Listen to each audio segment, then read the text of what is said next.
Hello everyone, it is Mark Berman from TVMI and coming to you live from the Summer Television Critics Association press tour in Los Angeles. I am here with my friend and my colleague, Ross Crystal. Good to see you, Mark. It's nice to see you. We've known each other a very long time. We've been coming to this both. It's in the winter, it's in the summer. We were both like about 21 when we started, right? Exactly. Now tell us where you're from. I host a radio broadcast called Showbiz Express, which is syndicated throughout the country. Right. Airs here in Los Angeles on KNX News Radio and a lot of news and talk stations around the country. Right. It is short, it is sweet, it's entertainment news, also entertainment industry news as well when it's breaking.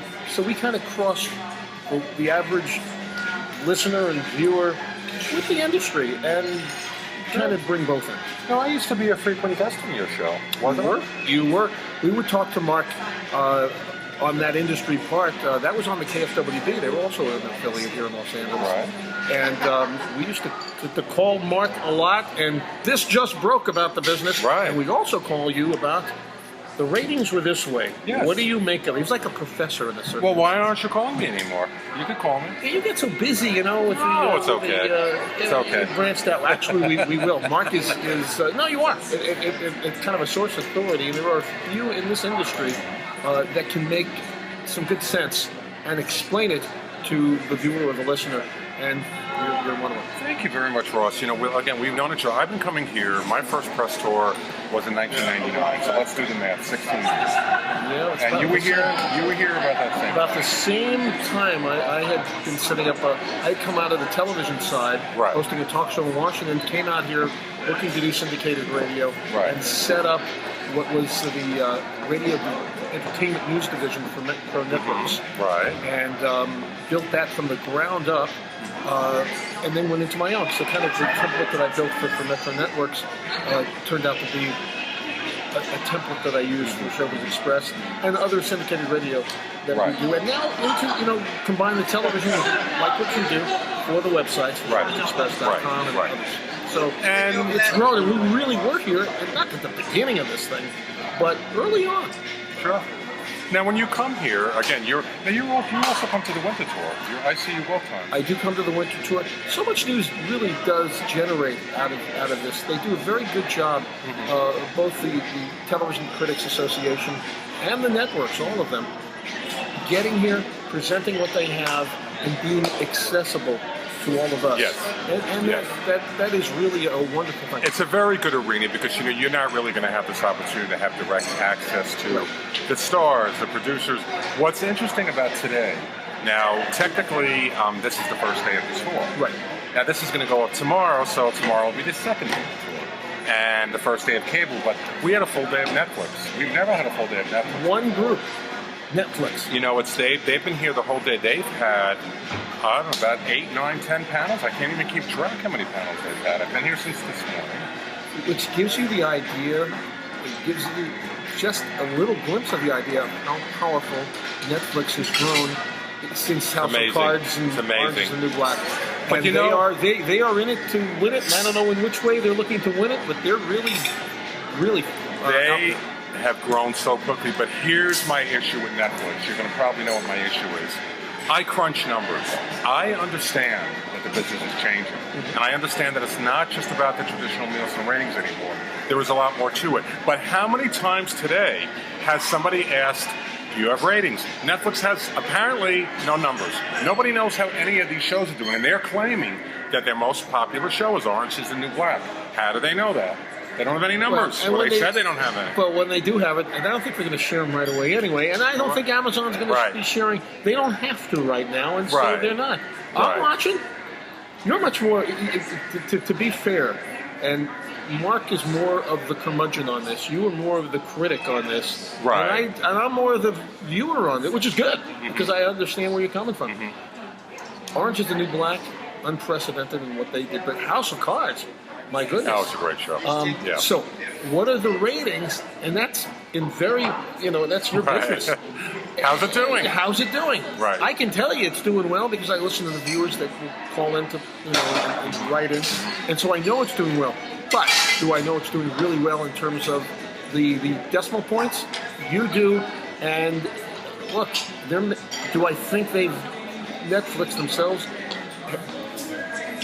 got subscribers because of it, I would be willing Yes. to make a good bet on it. Well, it's interesting also. This is an interesting thing, and I'm going to challenge you to do this. The next young person that you see who's maybe 21, 22, 23, walk over to that person, male or female, and say to that person, what is your favorite show? You know what they're going to say? They're going to say Netflix. Netflix is not a show. Netflix is streams programming. That's not a show. I'm going to do that.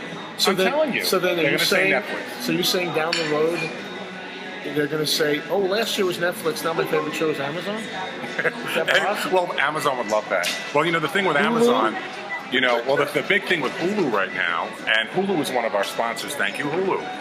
Hulu, what they're, listen, it's, Netflix is number one, but Hulu's up and coming, and Amazon is up and coming. I mean, look at Transparent with Jeffrey Tambor. And what's interesting about these shows is they're getting a lot of critical acclaim. The critics are really liking a lot of these shows.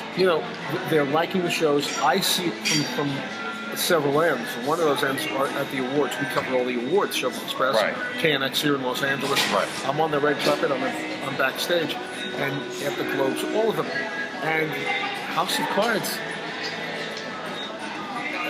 all transparent, coming on like gangbusters. Sure. Last year, Screen Actors Guild, well, it doesn't even matter. Last year for the Emmys, Orange is the New Black was nominated 12 times. This year was different, much less, because they switched categories. Not the point. The point is they were nominated 12 times out of the box on Netflix, and that's the beginning. I think we're going to see a lot more. Now, I don't know how these shows, the new crop, are going to do.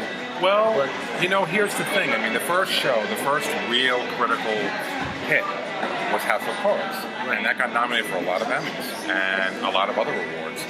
I think at some point, look, I write for a living, so every day I'm going to say typing, which is an old word, but I'm at the keyboard. I'm at the keyboard. Every day there's another new show to report on either Netflix, Hulu, Amazon, or another digital carrier. At some point, it has to slow down. At some point, but here's another thing that I find a little strange. And again, I'm keeping up with the times. I understand. Mm-hmm. I understand the concept of binge watching. Right. But here's my perception of that. And I binge watched. I have. I binge watched The Affair on You have Showtime. now? I watched 10 episodes over the course of a weekend. But to me, I prefer, my personal preference, I want to watch a show. I want to anticipate the next episode and anticipate. To sit and watch the whole thing in one day, it's over. That's true. Right, It's so much of a good thing, and then it comes to an end. There's two sides of that. If you binge watch over the weekend, you just want to grab another potato chip, and you want Right. to thank goodness I can do that. On Showtime, Ray Donovan's got that kind of a feel to Yes. it. It's Yes. on, and it's like, oh, I want to see what are they going to do, and it leaves you. But there's, you know what? You don't have to binge watch. No, you don't have to. You can. I've done this before.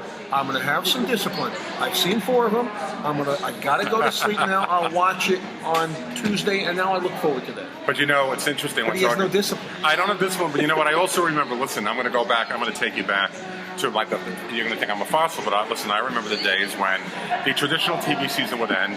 You'd have your cliffhangers with Dallas and Falcon Crest and Knots Landing and Dynasty. And the whole summer, you'd be thinking, what happened? What happened? You'd anticipate. You'd wait. The press would write about it. It was Who exciting. shot JR? Who shot JR? Now you would know who shot JR in one sitting. It's very different. But, The world has changed. But, listen, I write about this stuff. I try to keep up with the Joneses. But will you do me a favor? Sure. You are an exceptional guest. I have a limit on how long this could run, so I'm going to stop this, and you're going to continue, okay? So I'd be happy to. I appreciate it. So this is part 1. So we'll be back, as I used to say on my talk show, we'll be back. Right, I'll be back Right at after Bristol. So thank you. We'll be back. We'll pretend it's the next day, but we'll be wearing the same clothing. You got it. Okay? We'll see you tomorrow. See you tomorrow. Thank you, See you Ross. tomorrow.